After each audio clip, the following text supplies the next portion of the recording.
Hello everyone, it's been long since I made a video, but here I am now and will try to post regularly on important devices. For today we have a device that has shaken the market just like when Samsung came out with the S4. Yes, we are talking about the S23 Ultra. People may say that this is an iterative update, but I have a different opinion on it.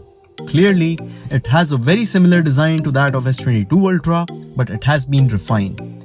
First of all, these huge lenses give a subconscious confidence about the power they have. Also, these sides have been flattened a bit. And I am not saying that I prefer flat over curved or vice versa, but these are in the middle of those two and give a feeling of good old Note phones, which I really loved.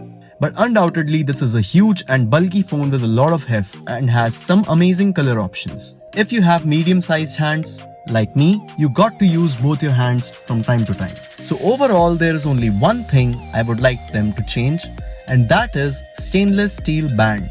Other than that, it's quite perfect if you like really big phones. The display here is pretty familiar, but it has one big improvement over the S22 Ultra, which I will get to in a minute. This is a 6.8-inch dynamic AMOLED with almost edge-to-edge display. Yes, the chin is a bit thicker than the sides, again, but it's okay. With HDR10 Plus certification, and I don't know what problem Samsung has with Dolby Vision HDR, as they don't give it. Like the Xiaomi 13 Pro has all types of HDR, but this doesn't. With that, it has a claimed brightness of 1200 nits with a peak of 1750 nits, which is the same as last year. The Pro Max has 2000 nits of peak, but that doesn't make a major difference. But with manual brightness and extra brightness option switched on, you will get about 800 to 850 nits of brightness. Only in HDR and bright sunlight scenarios, you might hit 1750 mark. Do switch on the extra brightness option if you're not using auto brightness. But the major improvement that I was talking about was the viewing angles. Last year's Galaxy was already great, but it had a blue tint when seen from off-axis. But this time they have improved it so much, even when no reviewer pointed that out last year. This year the viewing angles are phenomenal. Another thing I like about the phone's display is the overall shape of it. Nowadays mostly all the phones have this aggressive curve at the corners, which doesn't give the best experience in my opinion. Like for me, this has a rectangular shape and display doesn't curve that much at the corners, which makes me feel like I'm watching a small TV when consuming content. Add to that the best way for now to put a camera on front, the little symmetrical punch hole. Okay, so let's see how the speakers are. They are plenty loud, and this time, which wasn't the case last year, have a better sound too. And not just loudness. You wouldn't have any problem with the stereo speakers, and also the earpiece is perfectly fine. Word is that they have changed the speaker unit after many years now. But the caveats remain. Let me explain. This might be the first time that Apple went thicker and heavier on their flagships, which is a great deal to a lot of people, especially to the tech community, that they are listening to the consumers and acting on it rather than being stubborn. Let's talk about the juicy stuff, the performance, because this time Android with the magic of 8 Gen 2 has surpassed A16 in GPU and is closing gap in CPU too. These are the scores that it gets on Geekbench 6, and on Wildlife Extreme it gives a decent performance, although some other 8 Gen 2 devices have performed better than this. But I would say that after Snapdragon 801 and then the Gold 835, this is the processor that Qualcomm has come up, which is literally top tier. I have like zero hesitation in recommending it. If you are a tech follower, you may know what I'm talking about when I say 835 or 801. Those power sipper beasts were in the league of their own, and the phone which used them are still going great, like OnePlus 7 or even the Pixel 2. This 8 Gen 2 looks the same to me when it comes to power consumption as well as the brute raw power, which is more than enough for any app you could download on the Play Store. But let's not give all the praises to the 8 Gen 2, but also what Samsung did to the One UI. So this time, Samsung has done nothing short of a miracle. What I mean is, I have yet to experience lag on this phone. I cannot certainly say that it's One UI 5 or 8 Gen 2 or both, but this phone flies in general browsing. No hiccups, which we never expect from Samsung phones. It's kind of pixel smooth. I think it's about the software, which made it so smooth, because even 8 Gen 1 had more than enough power to run OS smoothly. Pixels were way smoother even with underpowered chips than 8 Gen 1. So Samsung has definitely improved the software by a huge margin this time.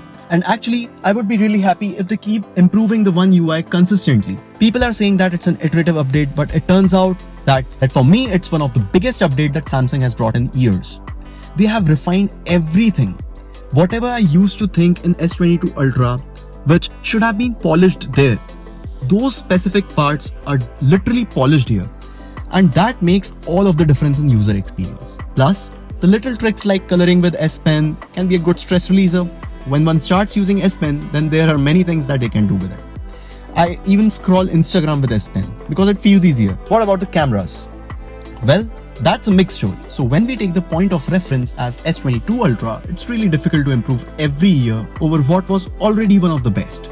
But they have improved some parts of it, and some of them, I think, for it, a big software update is right around the corner. Like this time, definitely the detail of the pictures have improved quite a bit over last year. Colors are as they were, dynamic range is similar to last year, and I don't get that 200 megapixel thing, but it's good that the detail has improved. They should have increased the sensor size rather than going for 200 megapixels or the megapixel war. These are some samples for you.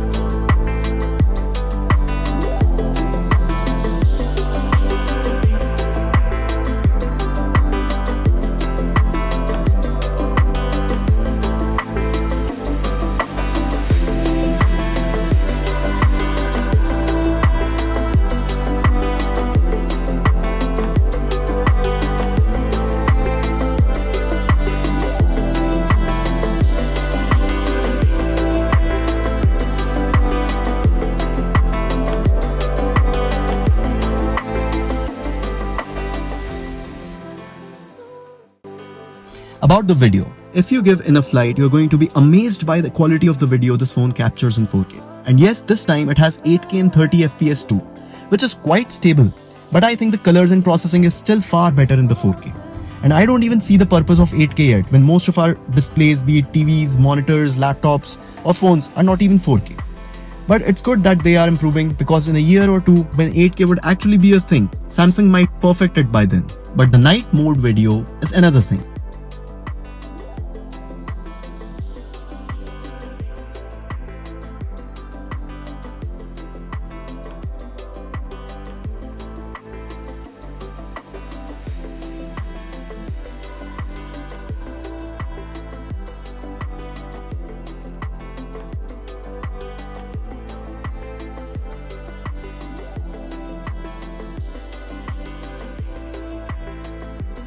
At night time, the dynamic range is like okay.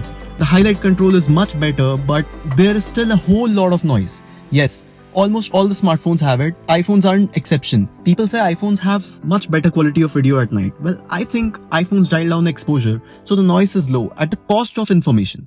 And the Ultra dials the exposure up for the sake of information, but then a lot of noise appears. But I would still give it to the iPhone for a much consistent low light video.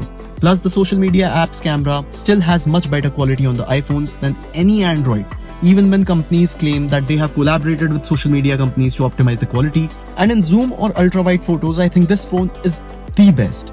The front camera has been brought to 12 megapixel from 40 megapixel, which I really liked about the S22 Ultra. I'm not sure, but I think I liked the S22 Ultra's front camera better slightly. The dynamic range and crispness of the 40 megapixel front sensor was literally amazing. It was by far the best front camera, but it's not that big of a difference. Also, as I said, there's an update lined up. Let's see how that changes things. Now, to use all that, we need a good battery backup. And in contrast to what Samsung flagships have been infamous for, this time the battery is one of the best in business. If we exclude gaming phones with 6000 mAh batteries or Zenfone 9, but keeping that aside, it gives an easy 7.5 to 8 hours of screen on time with about 22 to 25 hours of total backup. That is with Quad HD and 120Hz switched on. So you're not going to worry about the battery at all. Final thoughts. This has been a really easy review to work on. This is a flagship after such a long time in Android space that does everything so well that I can without any doubt recommend it to anyone who has a budget for it. Because this time Samsung has kept the prices same as last year in the US, but in India they have increased the prices by about 10% when S22 Ultra was already very costly. So that is for me in this video. Please like, share and subscribe if you like the content. Thank you.